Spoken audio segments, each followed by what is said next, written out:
Welcome everyone to Not That Media. My name is John, and in this series of videos I will be giving 31 film recommendations across 31 days. I'll be giving brief, spoiler-free synopsis and highlighting a particular scene that has made this one of my personal favourite films to watch in October. There will be something funny, something spooky. It won't always be Halloween, but there will be certainly some scary stuff in there. So come along with me as I count down my 31 days of Halloween.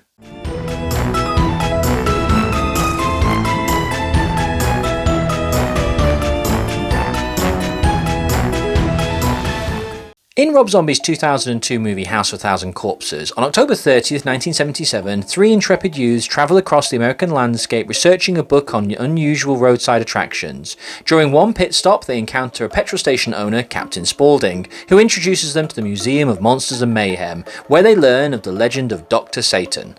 In search of the particular tree that Dr. Satan was apparently hung from, they pick up a hitchhiker called Baby and are led to the mysterious house that will be their ultimate undoing, wherein resides a family so morally depraved that death is considered less an end and more a vacation. I think in 2024, sadly, Rob Zombie's movies have a little bit of a bad reputation amongst fans, so if you are relatively new to the horror world or you're looking for movie recommendations for things you've never seen, I recommend you don't trust the comments on social media and Rotten Tomatoes, because I do think it has become trendy to hate on Rob Zombie movies, when the reality is I actually think that a number of his films are not only very good, but are worthy of multiple viewings. House of a Thousand Corpses is one of those movies. When talking about House of a Thousand Corpses as part of this video series, realistically, there's only one scene I'm ever going to talk about, and for me, if you've never seen a Rob Zombie movie, if you are intrigued to see what it's all about, this is the scene. If you love it, you'll enjoy his films. If you hate it, you'll never want to watch a Rob Zombie movie again. I am talking, of course, about Captain Spaulding's Murder Ride. Right up at the beginning of the film, the teenagers stop as part of their cross-country expedition to gas up whilst looking for freaks of nature, curios, and all the kind of wonders that are on the American roadside. And when the girlfriends are asleep in the car, they are woken by the boyfriends banging on the glass, one of them played by a young Rainn Wilson, years before The Office, saying, "You've got to check this place out, you've got to get in here." When they go inside the gas station, it is run by an old man who is a clown. He looks like the most crusty clown you ever want to see. Not Krusty the Clown, but this is not a clown you want to have a good time with. You see him and you would instantly turn around and walk out. But his walls are littered with freak show, murder, and all kinds of weird paraphernalia. A gold mine for what these teenagers are looking for as part of their expedition across the USA. It is then revealed that Captain Spaulding has his world famous, not sure how it is world famous, but it is his murder ride. And the teenagers, of course, are desperate to go on it. The girlfriends have no interest, but of course the boys drag them onto it. We hard cut to a fantastic scene. Captain Spaulding has donned his new clown outfit, which is more reminiscent of the fantastic We Want You Uncle Sam poster, and he is going to present his murder ride. He opens it like he is a circus conductor. He is going to set the tone for the film. He is going to tell you everything you may need to know. He's going to show you what is going to happen, not literally in terms of spoiling the film, but the tone, the music, the sound, the use of imagery, the flashbacks, the information, the colours, everything. It's all so there, and it is telling you this is the ride you are about to go on. So Captain Spaulding's Murder Ride serves two purposes. It's a fantastic exposition scene which leads to the revelation of Dr. Satan, which then puts the kids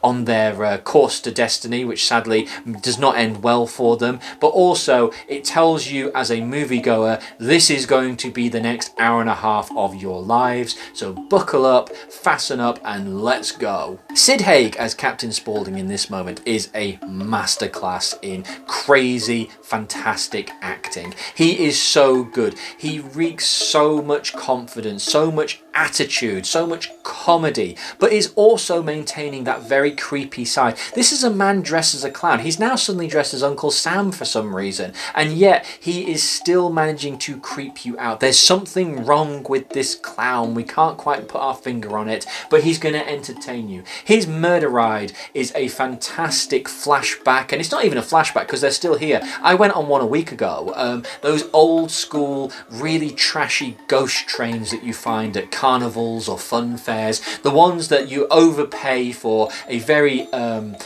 pathetic ride is what I would say. You can see the ricketiness of it. The buggy is trash. You can even see the black bin liners covering the lights, or the kind of the sweet wrapper red stuck over a white lamp to give that red flashing light effect. It is one of those horrible trashy ghost trains that I absolutely love. The difference is here is you're not on an electronic track. These kids are literally in a buggy that is being pushed by a big bear of a man who is terrifying in his own right. He never speaks, and he is pushing these guys around the ride. And just to make it even more creepy, there's these terrible animatronics of serial killers who are dressed up to look like real life serial killers, including Ed Gein, but they are portrayed in that over the top kind of ghost train way. The lighting, the music, everything's flashing and going all over the place. The big key part of this, of course, is the fact that Captain Spaulding is standing on the front of the buggy, so you are getting a first person view of Captain Spaulding's murder ride. He is going to entertain you, he's going to teach you, you can then get your fried chicken and get the hell out of his place.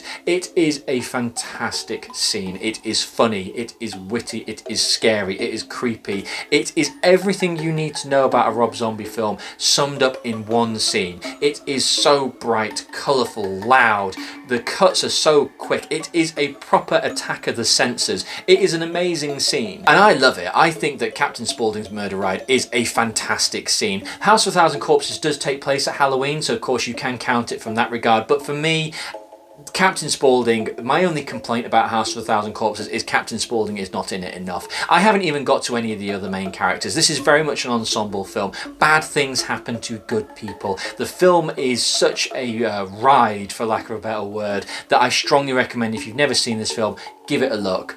Don't believe the haters, don't read the comments, and give it a go for yourself, and I'm really hopeful you will enjoy it. It's a great film, strong recommend. So until next time, stay scared. Vigilante justice prevailed. They took his ass out and hung him.